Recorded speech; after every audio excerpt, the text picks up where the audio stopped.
special Six News coverage of the New South Wales local government elections, which are coming up this September. And on Sydney's Cumberland Council, Steve Christou of the Our Local Community Group has said that welcome to country ceremonies and smoking ceremonies will be banned if that group is re-elected with a majority. They currently have 4 seats, while Labor has a majority with 8 seats on that council. And I'm pleased to say Councillor Christou joins Six News now. Good to have you here. So look, welcome to country ceremonies. They seem like something that is just simple to do, show respect for Indigenous Australians. Why axe them?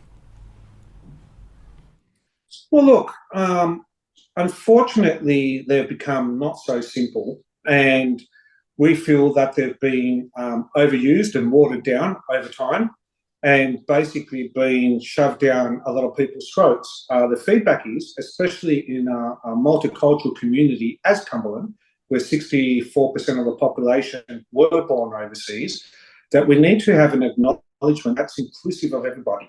It's not about discriminating against our Indigenous brothers and sisters. It's about acknowledging everybody's existence and achievements in this great country we all help build together. There's obviously a lot of issues right now at play at local government elections, right? Not just in Cumberland, but right across New South Wales. Is this one you think that, I guess, your constituents in Granville Ward and then, I guess, right across the council care about axing? Look, this isn't the only issue at hand. There are other very vital issues which I have been a strong advocate for in the last 4 or 5 years. In this term of council, definitely the last 3 years, I've voted against council rate increases. I voted against increases to building fees for mums and dads and development in general. They're doubled by 100%. And I voted against fee increases for health inspections to small businesses. Now, unfortunately, the Labor majority on that council have voted against myself and my group and the other independent councillors that voted against these fee increases. So cost of living is very vital to us. I don't believe we should be increasing rates, and we should be increasing fees for mums and dads that are struggling to pay the mortgage, the rent, the bills, and put food on the table to feed their children on our residents. But alas, they are happening. And along with the welcome to country, they're all issues which we will be dealing with completely comprehensively. And we hope that if elected into majority at the September elections, or if as part of a working majority, that these are issues we can address along with welcome to country.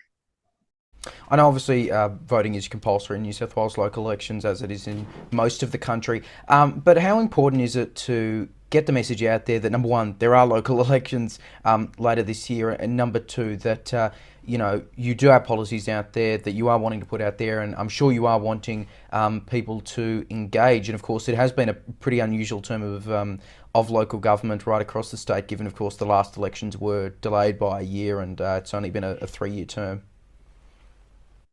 Look, it's vitally important. The realities are, not many people care what happens at local government level until very late, till elections are happening, or until something major happens that impacts them. So I'm always a very active representative. I'm in a fortunate position where I'm able to do it basically full time.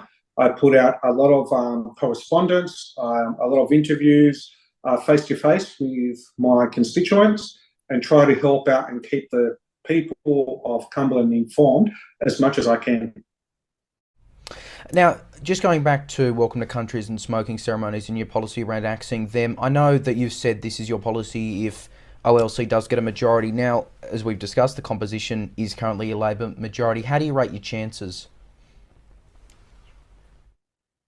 Well, look, we're hoping to hold onto the 4 seats we have and grab another seat. Now, we need 8 as a majority in that council. Now, if we can have a coalition of like-minded councillors, not just our local community group, the group I belong to, the local government group, after the next election, that will definitely be a policy I will be pushing for, because we feel all the community need to be represented, shoulder to shoulder, hand in hand, side by side, as equal. Nothing more, nothing less. I know that some of those independents, obviously elected at the last election, they were Liberals, and then the Liberals didn't endorse anyone. So independent Liberals, are those the kind of councillors that you think might be able to help in terms of that policy and forming a coalition which would, remove Labor from power post election? Well, look, I can't speak for those councillors. I can only speak for myself and the people I talk to. But I will definitely be having discussions with any group that, if we're in a position to form a working majority, and that is a firm commitment. I don't shy away from my commitments, and I have a history of coming through with them. And I'll be definitely talking to any group that I'm part of a working majority with, whether it be Liberal independents or other independents. We'll definitely be taking that policy very seriously.